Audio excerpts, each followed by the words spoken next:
அவர் செய்வதை வந்து ஒரு அட்டகாச நேச நாடுகள் எதிர்ப்பு நாடுகள்லாம் வித்தியாசமே கிடையாது. தனி ஒரு ஆளா வந்து சிலம்பம் கட்டி ஆடிட்டு Holidays nale GT Holidays da.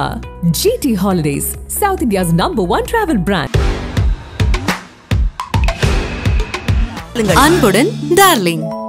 தீபம் விளக்கேற்றும் எண்ணெய் ஒரு தெய்வீக அனுபவம். எப்போதும் இல்லாத அளவிற்கு பயம் மட்டுமே இருக்கு. சீனாவுக்கு ஒரு ஷாக். டிக்டாக்கை நிறுத்துறேன்னாரு, திடீர்னு அது ஒன்று பண்ணிட்டாரு. இந்திய பிரதமரை கூப்பிடவே இல்லை. இன்றைக்கு வந்த அன்றைக்கே 200 ஒரு மனிதன் கையெழுத்து வந்து இவ்வளவா கையெழுத்து போடுவாங்க. எங்களுக்கு மற்றதெல்லாம் அப்புறம், முதல்ல அமெரிக்கா தான் ஃபர்ஸ்ட். அமெரிக்காவுக்கு தெற்குலேருந்து உள்ளே நுழைஞ்சிக்கிட்டே இருக்காங்க. அவங்களையெல்லாம் வெளியில் தள்ள போகிறோம். மெக்சிகோலேருந்து யாரெல்லாம் வந்து இங்கே கொஞ்ச நாள் இருந்து கல்யாணம் ஆகி புள்ள பெற்றுக்கிட்டதுனால பிறந்ததன் காரணமாக நீங்கள் வந்து நாட்டினுடைய குடியுரிமை பெற்றீர்களோ அதை கூட நாங்கள் திருப்புவோம். ட்ரில் பேபி ட்ரில் அப்படின்னு ஒரு அவருடைய ரொம்ப பாப்புலரான ஸ்லோகன். யூஎஸ்லேருந்து ஒரு $130 பில்லியன் வந்து உலக சுகாதார நிறுவனத்துக்கு ஆண்டுக்கு செலவு செஞ்சுட்டு இருக்கு அமெரிக்கா. $130 பில்லியன் நிறுத்துறோம். எங்களுக்கு என்னையா வந்தது? உலகம் மொத்தத்துக்கும் உலக சுகாதாரம்லாம் பண்ணிக்கிட்டு எங்களுக்கே பணம் பத்தல. முதல்ல WHO அப்படியே க்ரம்பிள் ஆயிடும். புதுசாக வேலைக்கால எடுக்கிறது எல்லாத்தையும் ஃப்ரீஸ் பண்ணிட்டேன். இப்போ நம்மளை இல்லீகல் இமிகிரண்ட்ஸ் அனுப்புவேன், H1B விசா தரமாட்டேன், உங்கள் ஆளுங்களுக்கு வேலை வாய்ப்பு கிடைக்காது, உன்னுடைய இம்போர்ட்டுக்கு நான் வரி போடுவேன், இந்த மாதிரி கதைகளை பண்ணிக்கிட்டு இருக்காரு. ஸோ இந்தியாவும் இதை எப்படி மேனேஜ் பண்ணுறது? கனடா மேலேயும் மெக்சிகோவிலேருந்தும் வர்ற பொருட்களுக்கு 25% டேரிஃப் சைன் பண்ணிட்டாரு. சீனா மேலே 200 பண்ணுவார்னு எதிர்பார்த்தாங்க, சத்தம் போடாமல் இருக்காரு. சீனாவுக்கும் உங்களுக்கு தானே என் மிகப்பெரிய பிரச்சனைன்னு சொல்லி நீ தேர்தலில் பிரச்சாரம் பண்ண அவர் எலான் மஸ்கை நம்பிக்கிட்டு இருக்காரு. அது ஒரு ஆபத்து. அவருக்கு சீனாவோட நெருக்கம் இருக்குது. நீ சீனாவை அடிக்கிறதுக்கு எலான் மஸ்கை வச்சுருக்கீங்க கூட. பொருளாதார நிபுணர் சோமவல்லியப்பன் அவர்கள் இணைந்திருக்கார். வணக்கம் சார். வணக்கம். அமெரிக்க அதிபராக வந்து ட்ரம்ப் அவர்கள் வந்து பொறுப்பெடுத்திருக்கிறாரு. பல்வேறு விஷயங்கள் வந்து பேசப்படுது. குறிப்பாக வந்து அவர் பதவியேற்ற பிறகு என்ன மாதிரியான மாறுதல்கள் நிகழப்போகுது உலகத்தில்? இது வரைக்கும் அமெரிக்க அதிபர் தேர்தல் நடந்திருக்கு. ஒபாமா, பைடன் அவங்கெல்லாம் தேர்ந்தெடுக்கப்பட்டதெல்லாம் பார்த்தோம். அமெரிக்கா உலகத்தில் இருக்கிற மிகப்பெரிய பொருளாதார நாடு, பெரிய படைபலம் எல்லாம் இருக்குது. அதனால் ஒரு தாக்கம் இருக்குதுன்னு சொல்லுவோம். ஆனால் முன்ன எப்போதும் இல்லாத அளவிற்கு இப்போது ஒரு மிகப்பெரிய எதிர்பார்ப்பே இல்லை, பயம் மட்டுமே இருக்குது எல்லா நாடுகளிடமும். இதில் வேறுபாடே கிடையாது. நேச நாடுகள் எதிர்ப்பு நாடுகள்லாம் வித்தியாசமே கிடையாது. தனி ஒரு ஆளாக வந்து சிலம்பம் கட்டி ஆடிட்டு இருக்கிற மாதிரி ஆடிட்டு இருக்கார் அவர். யாரை என்ன பண்ணுவார்னு எல்லாரையுமே வந்து ஒரு சீட்டு நுனியில் உட்கார வச்சுருக்காரு. இஸ்ரேலுக்கு ஒரு இது கொடுத்துருக்காரு, ஒரு ஷாக் கொடுத்துருக்காரு. சீனாவுக்கு ஒரு ஷாக். டிக்டாக்கை நிறுத்துறேன்னாரு, திடீர்னு அது ஒன்று பண்ணிட்டாரு. இந்திய பிரதமரை கூப்பிடவே இல்லை. அந்த சைடு போகிற நிறுத்துவனார், அதை பற்றி கண்டுக்கல. அமெரிக்காவில் நிறைய பேரை வெளியில் அனுப்ப போகிறேன்றாரு. ஒரே நாளில் ஏகப்பட்ட தீர்மானங்களை கையெழுத்து போட்டிருக்கிறாரு. அவருடைய தேர்தல் முடிவுகளை விட அவர் பதவியேற்பு நாளுடைய அதிர்ச்சி இன்னும் அதிகமாக இருக்கிறது. அவர் என்ன செய்வாரோ? ஏன்னா உலகத்தில் ஒரு மிக முக்கியமான நாடு, ஒரு மிகப்பெரிய நாடு, அப்படிப்பட்ட ஒரு நாடுல அவங்க கையில் வந்து இவ்வளோ பெரிய பவர் வந்து அவருக்கு எப்படி இருக்குன்னா, முதலையாவது அவருக்கு போதிய அளவிற்கு மெஜாரிட்டி இல்லை, ஓரளவிற்கு அவர் வந்து காங்கிரஸோட எதிர்பார்க்குற ஒரு நிலைமை இருந்தது. இப்போ நல்ல மெஜாரிட்டிலே ஜெயிச்சிருக்கார். அதனால் ஒரு 78 வயதாகும். இது இவ்வளோ வயதான ஒருத்தர் இப்போ அதிபரானதே கிடையாது. அப்படிப்பட்ட ஒருத்தர் 2 முறை இம்பீச்மெண்ட் நடந்திருக்கு அவருக்கு. அவர் மேலே அவ்வளோ கேஸ் இருக்குது. இதெல்லாம் தாண்டி ஜெயிச்சு வந்து அவர் செய்வதை வந்து ஒரு அட்டகாசம் தான் சொல்லணும். இப்போதைக்கு ஒரு வார்த்தையில் சொன்னால் அவர் தனி ஒருவனாக உயர்ந்து நின்று இந்த உலகத்தில் அந்த உச்சாணி கொம்பில் நின்று கொண்டு என்ன செய்கிறோம் பாருங்கன்ற மாதிரி பேசிகிட்டு இருக்கார். இப்போ வந்து குறிப்பாக இந்த ஒரு பதவியேற்புக்கு அப்புறம் வந்து இன்றைய நாளில் வந்து இந்திய பங்குச்சந்தையும் கூட ஒரு 1000 புள்ளிகள் வந்து குறைந்திருப்பதா? ஜஸ்ட் ஒரு எப்பயும் போல் ஒரு சரிவு ஏற்பட்டு மீளெழுச்சியா இல்லை எப்படி பார்க்குறீங்க? இது எப்பயும் போல் மீளெழுச்சியெல்லாம் கிடையாது. அவர் எலெக்ஷனில் ஜெயிக்கிறார்னு உடனேயே பல மாறுதல்கள் நடக்க ஆரம்பிச்சிருச்சு. இப்போ இந்திய ரூபாய் வந்து அமெரிக்க டாலருக்கு எதிராக வீழ்ச்சி. மற்ற நாடுகளுடைய வீழ்ச்சியோடு ஒப்பிடுகிற போது நம்ம குறைவு என்று சமாதானப்படுத்தி கொள்ளலாம், திருப்திப்பட்டு கொள்ளலாம். ஆனால் இது நம்முடைய பொருளாதாரத்தை பாதிக்கிற அளவிற்கு ஒரு வீழ்ச்சியாக இருக்குது. ஒன்று, பங்கு சந்தைகளிலிருந்து பெரிய அளவில் அந்நிய நேரடி முதலீட்டாளர்கள் வெளியேறி கொண்டு இருக்கிறார்கள். மாதம் 20,000 கோடி 25,000 கோடி விற்றுக்கிட்டு இருக்காங்க. அதன் காரணமாக ரூபாய் மதிப்பு காரணமாக அது தவிர முதலீட்டாளர்கள் திகைத்து போயிருக்காங்க. என்ன நடக்க போகுது அப்படின்னு தெரியல மாதிரி. இங்கே மட்டும் இல்லை, நான் சொன்னது போல் வந்து அவரை வந்து ப்ரிடிக்ட் பண்ண முடியல. அவர் என்ன செய்வார் என்று, அதாவது நீங்கள் ஒன்று வலம் போனீங்கன்னா ஓகே, அதுக்கு நீங்கள் ஃபுட்பாலுக்கு நம்ம கோலை சேவ் பண்ணிக்கலாம்.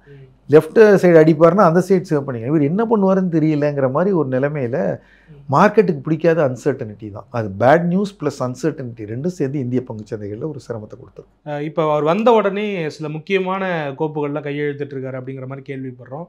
கிட்டத்தட்ட பைடன் அவர்கள் வந்து முன்னாடி வந்து அமல்படுத்தி வைத்திருந்த சில விஷயங்கள்லாம் ரிவர்க் பண்ணியிருக்கிறாரு அப்படிங்கிற மாதிரி, அதை எப்படி பார்க்குறீங்க? அதாவது நம்ம அமெரிக்காவில் இருக்கிற கான்ஸ்டியூஷன் படி ஒரு பவர் ஒன்று பிரசிடெண்ட்டுக்கு இருக்குது. அதாவது ரொம்ப அவசரமான காலங்களில், போர்க்காலங்களில் அல்லது உலக லெவலில் ஒரு பெரிய வியாதி பரவுது, கொரோனா மாதிரி, அது மாதிரி நேரங்கள்ல எல்லாம் நீங்கள் வந்து ரெகுலராக விவாதம் செய்து காங்கிரஸில் நம்மளுடைய பாராளுமன்றம் மாதிரி விவாதம் செய்து ஒரு முடிவு எடுத்து அதெல்லாம் பண்ண டைம் ஆகுங்கிறதுனால ஒரு ஸ்பெஷல் அதிகாரம் கொடுத்துருக்காங்க. எக்ஸிக்யூட்டிவ் ஆர்டர்ஸ் நீங்கள் சைன் பண்ணலாம். நம்ம சட்டசபையில் சிறப்பு தீர்மானம் 110 கீழ் பெரிய விவாதமே செய்யாமல் அறிவிச்சிருவாங்க, அதுக்கப்புறம் பார்த்துக்கலாமாங்க இல்லையா. இங்கே வந்து அதுக்கப்புறம் அவங்க வந்து காங்கிரஸில் பார்த்துக்க வேண்டாம், யாராவது அதை சேலஞ்ச் பண்ணால் கோர்ட்டில் தான் சேலஞ்ச் பண்ணலாம். அது மாதிரி பண்ணுவது உண்டு.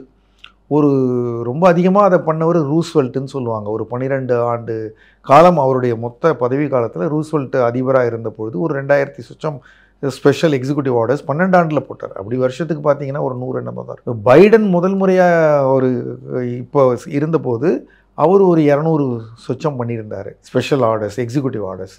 இதே ட்ரம்ப்பே கூட அந்தளவுக்கு தான் பண்ணியிருந்தார் அவருடைய முதல் டேர்மில். இன்றைக்கு வந்த அன்றைக்கே 200. ஒரு மனிதன் கையெழுத்து வந்து இவ்வளோவா கையெழுத்து போடுவோம். நம்ம சொல்லுவோம் முதல் கையெழுத்து நீட்டுக்கு, முதல் கையெழுத்து மது விலக்குக்கு நம்ம சொல்லுவோமே. இவருடைய முதல் கையெழுத்துனா ஒரு கையெழுத்து போட்டதுன்னா முதல் கையெழுத்து, முதல் 200 கையெழுத்து. ஐயா வந்து ஃபஸ்ட்டு வந்த உடனே 78 முக்கியமான திட்டங்களில் பைடன் செஞ்சதை அப்படியே ரிவர்ஸ். 78 மொத்தமாக கிடையாது. ஆமாம், இது எவ்வளோ டிபார்ட்மெண்ட்ஸில், எவ்வளோ மக்களுக்கு, எவ்வளோ பட்ஜெட்டுக்கு, எவ்வளவு துணை விஷயங்கள் வந்து ஒரு கலகலப்புக்கு உள்ளாகும். அதை பண்ணியிருக்காரு. அது தவிர இவர் இன்னும் அது பத்தாதுன்னு இன்னும் ஒரு 120, கிட்டத்தட்ட 200 எக்ஸிக்யூட்டிவ் ஆர்டர்ஸு இந்த ஹிஸ்ட்ரி ஆஃப் அமெரிக்காவில் உலகத்தில் யாரும் ஒரு முதல் நாள் ஒரு அதிபராக தேர்ந்தெடுக்கப்பட்ட, அதுவும் சாதாரண விஷயங்கள் இல்லை. ட்ரில் பேபி ட்ரில் அப்படின்னு ஒரு அவருடைய ரொம்ப பாப்புலரான ஸ்லோகன். பாரிஸில் வந்து கிளைமேட் சேஞ்சுக்காக கையெழுத்து போட்டிருக்காரு பைடன். நாங்களும் உலகத்தில் சீதோஷ்ண நிலையை 1.5 டிகிரி செல்சியஸ் குறைக்கிறதுக்கு அமெரிக்கா ஒத்துழைக்கும். அமெரிக்கா தான் உலகத்தில் அதிகமான பொருட்களை கன்சியூம் பண்ணுறாங்க, நிறைய மின்சாரத்தை உற்பத்தி பண்ணுறாங்க, எல்லாம் பண்ணுறாங்க. அவங்க குறைச்சி நுகர்ந்தால் உலகத்தினுடைய சூடே குறைஞ்சிரும். அதுக்காக உற்பத்தி குறைஞ்சி, அதற்காக ஒரு பொறுப்பான குடிமகனாக, உலக குடிமகனாக பைடன் அதற்கு செஞ்சதை இவர் வந்து உன்னை பாரிஸ் அக்ரிமெண்ட்லேருந்து வெளியில் வர்றோம், எங்களுக்கு மற்றதெல்லாம் அப்புறம், முதல்ல அமெரிக்கா தான் ஃபஸ்ட்டு. நீங்கள் வந்து பூமியிலேருந்து எடுக்கக்கூடிய எந்த விதமான ஒரு எரிபொருளையும் பயன்படுத்தாமல் இருக்கிறது தான் வந்து சுற்றுப்புற சூழலுக்கு நல்லது அப்படின்னு சொன்னால், அமெரிக்காவில் எதுக்கு நாங்கள் இவ்வளோ எண்ணெய் வளத்தை வச்சுக்கிட்டு தேவையில்லாமல் நாங்கள் வந்து ரினியூவபிள் எனர்ஜியெல்லாம் பண்ணிக்கிட்டு இருக்கிறோம்? முடியாது.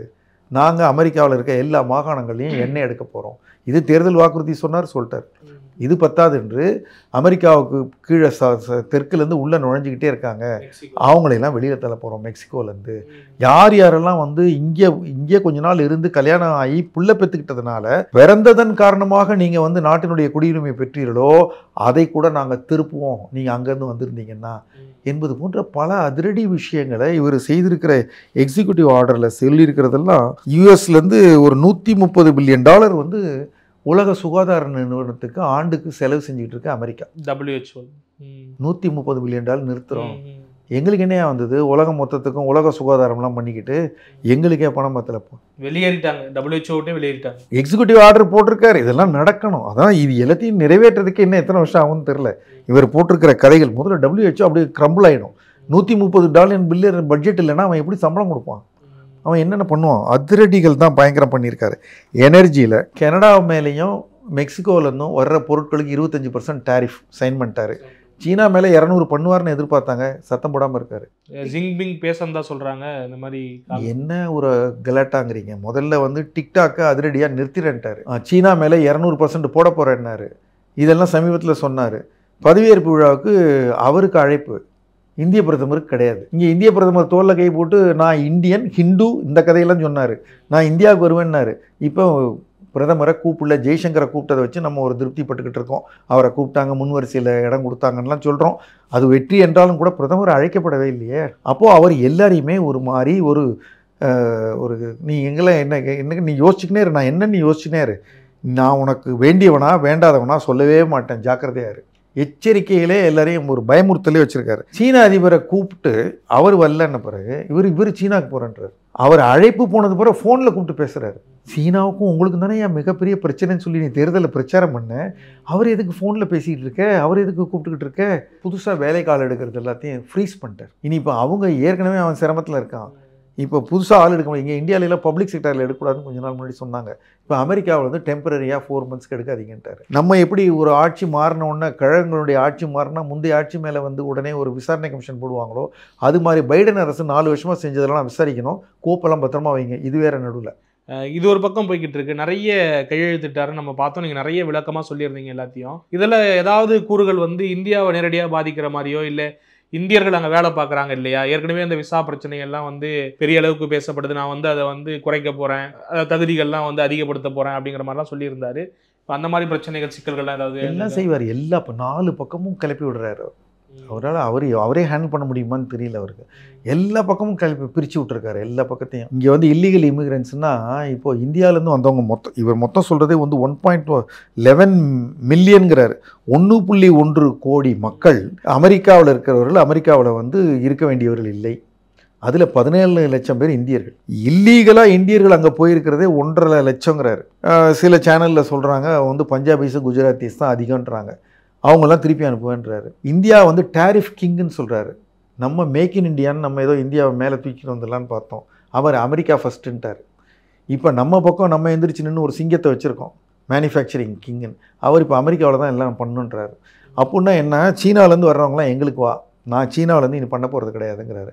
சீனாக்காரன் என்ன சொல்கிறான், இனிமேல் நான் உனக்கு லித்தியம் தரமாட்டேங்கிறான், நீ எப்படி பண்ணுற நான் பார்க்குறோம், சப்ளை செயினை கெடுக்கிறேன்றான். ஆக ஒரு உலகத்தை, ஒரு வியாபாரத்தை ஒரு கொதிநிலைக்கு கொண்டு வந்ததில் இந்தியாவினுடைய பிக்கஸ்ட் ட்ரேடிங் பார்ட்னர் யூஎஸ் ஆயிடுச்சு சமீப காலத்தில். நாம் பண்ணுற மொத்த ஏற்றுமதி இறக்குமதிகளில் கிட்டத்தட்ட $120 பில்லியன் அமெரிக்காவோட பண்ணுறோம். உலகத்தில் இருக்க எல்லா நாடுகள்லேருந்து நம்ம இறக்குமதி செய்கிறத விட ஏற்றுமதி செய்கிறது குறைவு. அதனால் நமக்கு வந்து நிகரமாக நம்ம வந்து நெட் ஆஃப் பேலன்ஸ் ஆஃப் பேமெண்ட்டில் நெகட்டிவில் இருக்கோம். நம்ம தான் பணம் கொடுக்குற மாதிரி இருக்கும். அமெரிக்கா மட்டும்தான் நமக்கு கொடுக்குற மாதிரி $37 பில்லியன் எக்ஸஸில் இருக்கோம் நம்ம. இப்போ அதெல்லாம் அவருக்கு பிடிக்கல. நாங்கள் எங்கள் மார்க்கெட்டை திறந்து விட்டுருக்கோம், நீ உன் இஷ்டத்துக்கு கொண்டாந்து கொடுக்குற, ஐடி எல்லாம் கொடுத்துட்ருக்குற, திருப்பி வாங்கிக்கணும் வாங்கிக்க மாட்டேங்கிறியே, நீ வாங்கிக்கணும், திறக்கணும், இல்லைன்னா இல்லீகல் இமிகிரன்ஸ்லாம் தூக்கி போடுவேன். இவர் எப்பயுமே ஒரு பக்கம் கத்தி ஒரு பக்கம் ரோஜாப்பூ ரெண்டையும் வச்சுட்ருக்கார். உனக்கு நான் வாய்ப்பு தர்றேன் இல்லைனா அடிப்பேன், வாய்ப்பு தர்றேன் இல்லைனா அடிப்பேன். இப்போ நம்மளை இல்லீகல் இமிகிரன்ஸ் அனுப்புவேன், H1B விசா தரமாட்டேன், உங்கள் ஆளுங்களுக்கு வேலை வாய்ப்பு கிடைக்காது, உன்னுடைய இம்போர்ட்டுக்கு நான் வரி போடுவேன், இந்த மாதிரி கதைகளை பண்ணிக்கிட்டு இருக்காரு. ஸோ இந்தியாவும் இதை எப்படி மேனேஜ் பண்ணுறது? இந்தியா வந்து பிரிக்ஸ் பண்ணதெல்லாம் அவருக்கு பிடிக்கல. இந்தியா வந்து ஒரு 4-5 நாடுகளை கூட்டு சேர்ந்துக்கிட்டு, இந்தியா, ரஷ்யா, பிரேசில், சீனா, சவுத் ஆஃப்ரிக்கா எல்லாம் நாங்கள் ஒன்றா சேர்ந்துக்கிட்டு பிரிக் கரன்சி பண்ணுறோம், நாங்கள் வந்து அமெரிக்கா டாலரைஸ் பண்ணுறோம் அப்படிலாம் சொன்னோம். அது நமக்கு தேவை, அதுதான் நல்லது. ஆனால் இப்படி ஒரு பிரதம அதிபர் அங்கே வருவார், இவ்வளவு தடாலடியாக நடவடிக்கை கூடியவர் வருவார்னு நம்ம யாரும் எதிர்பார்க்கல. ஸோ இப்படி ஒருத்தர் வந்தவர், அவருக்கு இந்தியா மேலே அப்படி ஒரு வருத்தம் இருந்திருக்கும் போல். அதுவும் இல்லாமல் நம்ம அவரோட ரொம்ப ஸ்நேகிதமாக இருந்தோம், அவர் போயிட்டு பைடன் வந்த பிறகும் ஸ்நேகிதமாக இருந்தோம், அதுதான் ராஜதந்திரம். திருப்பி இவரே வந்துட்டார்.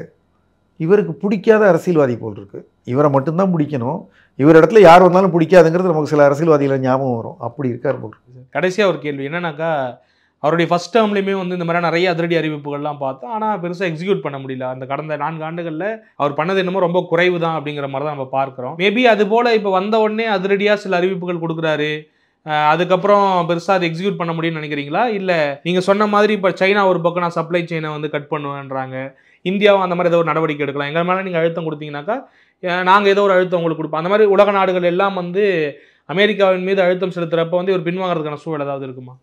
இருக்கும். ஏன்னா அமெரிக்காவுக்கு இவர் வந்து வெளியில எல்லாம் சுற்றிக்கிட்டு இருக்காரு, அமெரிக்காவுக்கு உள்ளார பிரச்சனை இருக்குது. அமெரிக்காவில் விலைவாசி ரொம்ப அதிகமாக இருக்குது, அதனால தான் ஃபெடரல் ரிசர்வ் வட்டியை குறைக்க மாட்டேங்கிறான். ஸோ இன்ஃப்ளேஷன் இருக்குது, அவங்க வந்து அதை கட்டுப்படுத்தணும்னு பார்க்குறான். க்ரோத்து நல்லா இருக்குது, எம்ப்ளாய்மெண்ட்டுலாம் நல்லா இருக்குது, ஆனால் இன்ஃப்ளேஷன் இருக்குது. இவர் இந்த மாதிரி உலக நாடுகள்லேருந்து உள்ளே கொண்டு வரதுக்கெல்லாம் 25% நீ கனடாலேருந்து வர்ற பொருட்களுக்கெல்லாம் நீ டேரிஃப் போட்டின்னா அது வந்து பொருள் வரத்து குறையிறது மட்டும் இல்லை, உனக்கு பொருள் கிடைக்காது, நீ வேறு இடத்துல வாங்கணும், உடனடியாக உன்னால் பொருளை உண்டாக்க முடியாது. அப்போ தற்காலிகமாக டிமாண்ட் சப்ளையில் ஒரு பிரச்சனை வரும், விலைவாசி ஏறும். நீ சரி கனடாவிலேருந்து கூட விலைக்கே கொண்டாந்து இறக்கணும்னா விலையை கூட வச்சு தான் வைக்கணும், விலைவாசி ஏறும். அப்போது ஒன்று எலெக்ட் பண்ண மக்களுக்கு நீ என்ன பண்ண போகிற, விலைவாசி என்ன ஏற்ற போறியா?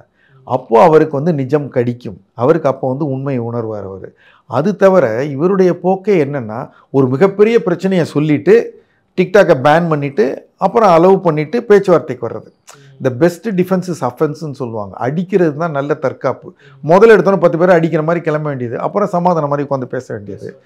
இவர் ஒரு பெரிய கன்னிங்னு சொல்ல முடியாது. ஒரு உள்ளொன்று வைத்து புறம் ஒன்று ரொம்ப தீர்மானமாக பண்ணுற ஆளுங்க இருக்காங்க. இது ரொம்ப வாய் செவடால் விட்டுட்டு இருக்காரு, கையெழுத்தெல்லாம் போடுறாரு.